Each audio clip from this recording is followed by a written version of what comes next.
Bonjour tout le monde et bienvenue à la suite de Chroniques d'un bouddhiste urbain. Aujourd'hui, je vous demande pourquoi. Pourquoi est-ce que souvent on est notre plus grand juge, notre plus grand autocritique et pourquoi tant de violence tournée contre nous-mêmes quand ce serait si facile de s'aimer, d'être bienveillant et de prendre soin de soi? Eh bien aujourd'hui, un enseignement bouddhiste qui nous inspire l'autocompassion et la bienveillance. Je suis toujours en direct de l'autre versant où je guide une retraite de méditation sur la voie bouddhiste, le Lamrim. Je tiens à saluer toutes les personnes qui sont présentes en ce moment avec moi, qui sont à leur 3e jour de silence et qui reçoivent des enseignements et des pratiques de méditation profondes, qui ne sont pas toujours confortables, mais qui amènent des prises de conscience sur la mort, l'impermanence et le sens de la vie. Alors, namasté à tous, je salue et j'honore votre courage dans cette pratique. Et maintenant, petit enseignement bouddhiste sur l'autocompassion, parce que là où on se critique le plus, c'est quand on a des défauts, quand on prend des mauvaises décisions, quand on fait des erreurs, quand finalement on n'est pas à notre meilleur. Eh bien, peu importe à quel point on se juge, peu importe à quel point on se critique, peu importe à quel point on a de la difficulté à accepter nos limites, et souvent, quand ça arrive, en plus, on se tourne vers l'extérieur. On a l'impression qu'on n'est pas capable de se le donner à nous-mêmes, ou on ne cherche pas beaucoup à se le donner, et on va chercher la sécurité, l'amour, la reconnaissance, la renommée dans le regard de l'autre.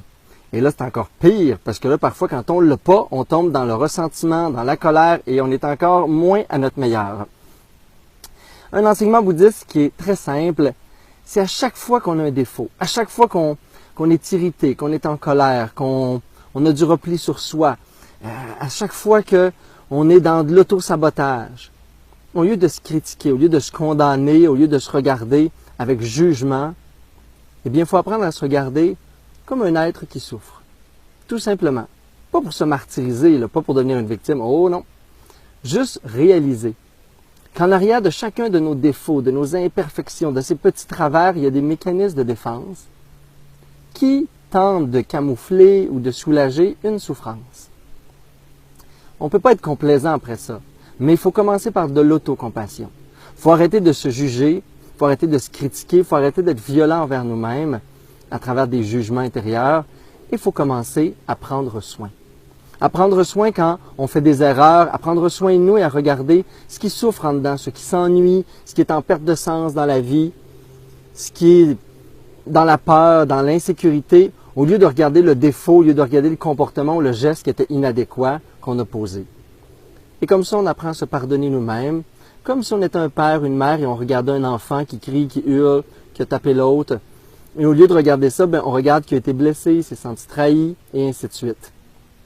Et à ce moment-là, on développe non seulement de la compassion pour soi, puis on comprend que quand on a des gestes inadéquats, puis on est en colère et ainsi de suite, irritable, c'est parce qu'il y a quelque chose qui souffre en dedans, mais on peut aussi tourner notre regard sur les autres avec la même bienveillance quand on voit des comportements et apprendre à moins prendre les choses personnelles et avoir de la compassion toute la journée.